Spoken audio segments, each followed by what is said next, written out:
ನಿವೃತ್ತ ಡಿಜಿಪಿ ಓಂ ಪ್ರಕಾಶ್ ನಿಧನಕ್ಕೆ ಶಾಸಕ ಸತೀಶ್ ರೆಡ್ಡಿ ಸಂತಾಪವನ್ನು ಸೂಚಿಸಿದ್ದಾರೆ. ಓಂ ಪ್ರಕಾಶ್ ಇಲಾಖೆಯಲ್ಲಿಯೇ ಬೇರೆ ಬೇರೆ ಹುದ್ದೆಗಳನ್ನು ಕಾರ್ಯನಿರ್ವಹಿಸಿದವರು.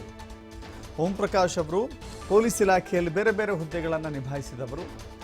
ನಮಗೆ ನಾನು ನಿಮ್ಮ ವೋಟರ್, ನಿಮ್ಮ ಮತದಾರ ನಾನು ಅಂತ ಹೇಳಿ ತಮಾಷೆ ಮಾಡ್ತಾ ಇದ್ರು ಅನ್ನೋದನ್ನು ನೆನಪು ಮಾಡಿಕೊಂಡಿದ್ದಾರೆ. ನಿವೃತ್ತಿಯಾದ ನಂತರ ಅವರನ್ನು ಒಮ್ಮೆ ಭೇಟಿ ಮಾಡಿದ್ದೆ. ಅವರಿಗೆ ಈ ರೀತಿ ಆಗಿದ್ದು ತುಂಬ ನೋವು ತಂದಿದೆ. ಭಗವಂತ ಅವರ ಕುಟುಂಬಕ್ಕೆ ನೋವು ಭರಿಸುವ ಶಕ್ತಿ ಕೊಡಲಿ ಅಂತ ಕೇಳ್ಕೊಂಡಿದ್ದಾರೆ.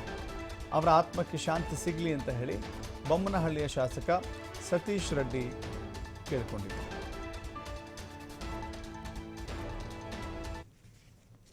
ರಾಜ್ಯದಲ್ಲಿ SP ಆಗಿ, IG ಆಗಿ, DGP ಆಗಿ ಓಂ ಪ್ರಕಾಶ್ ಸಾಹೇಬರು ತುಂಬ ವರ್ಷಗಳಿಂದ ಕೆಲಸ ಮಾಡಿದಂಥದ್ದು ಕರ್ನಾಟಕದ ಕೇಡರ್.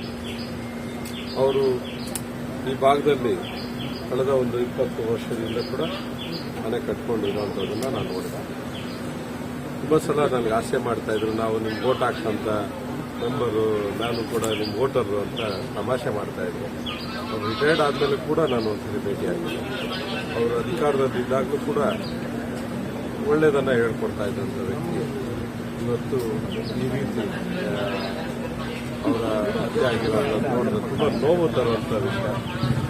ಅವ್ರ ಮಕ್ಕಳಿಗೆ, ಅವರ ಮಗನಿಗೆ ಕೂಡ ಸಾಂತ್ವನ ಹೇಳುವಂಥ ಕೆಲಸವನ್ನು ಮಾಡಿದ್ದಾರೆ. ಆದರೆ ಅವರನ್ನು ತುಂಬಿಕೊಡುವಂಥ ಶಕ್ತಿ ಯಾರಿಗೂ ಇಲ್ಲ. ಆ ಭಗವಂತ ಅವರ ಕುಟುಂಬಕ್ಕೆ ಆ ನೋವನ್ನು ತಳ್ಕೊಳ್ಳುವಂಥ ಶಕ್ತಿಯನ್ನು ಕೊಡಲಿ ಅಂತ ಪ್ರಾರ್ಥನೆ ಮಾಡ್ತಾರೆ. ಮತ್ತು ಅವರ ಆತ್ಮಕ್ಕೆ ಶಾಂತಿಯನ್ನು ಸಿಗಲಿ ಅಂತ ಈ ಸಂದರ್ಭದಲ್ಲಿ ದೇವರಲ್ಲಿ ಪ್ರಾರ್ಥನೆ. ವರ್ಷದಿಂದ ಓಂ ಪ್ರಕಾಶ್ ಅವರು ಪೊಲೀಸ್ ಮಹಾನಿರ್ದೇಶಕರಾಗಿ ಕೆಲಸ ಮಾಡಿದ್ದಾರೆ ಅಂತ ಹೇಳಿದ್ರೆ ಎಲ್ಲರೊಡಗಿನ ಒಡನಾಟ ಖಂಡಿತವಾಗಿದ್ದೇ ಇರುತ್ತೆ. ಪೊಲೀಸ್ ಅಧಿಕಾರಿಗಳ ಜೊತೆಗೆ, ಸಾರ್ವಜನಿಕರ ಜೊತೆಗೆ,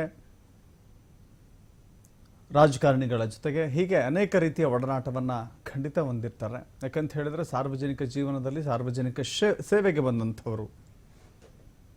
ಅವರ ಕೌಟುಂಬಿಕ ಜೀವನದ ನೆಲೆಗಟ್ಟಿನಲ್ಲಿ ನೋಡೋದಾದರೆ ಅಷ್ಟೊಂದು ಶಾಂತಿ ಸಮಾಧಾನ ಇರಲಿಲ್ಲ ಅನ್ನೋದು ಬಿಡಿಸಿ ಹೇಳಬೇಕಾಗಿಲ್ಲ.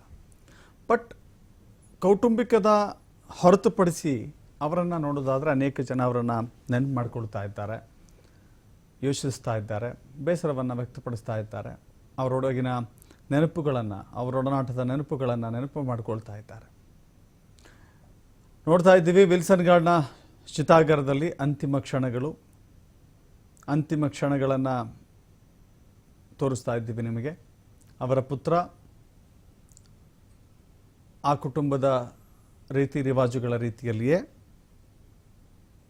ವಿಧಿವಿಧಾನವನ್ನು ನಡೆಸ್ತಾ ಇದ್ದಾರೆ, ನೆರವೇರಿಸ್ತಾ ಇದ್ದಾರೆ. ಓಂ ಪ್ರಕಾಶ್ ಅವರ ಇಡೀ ಜೀವನದಲ್ಲಿ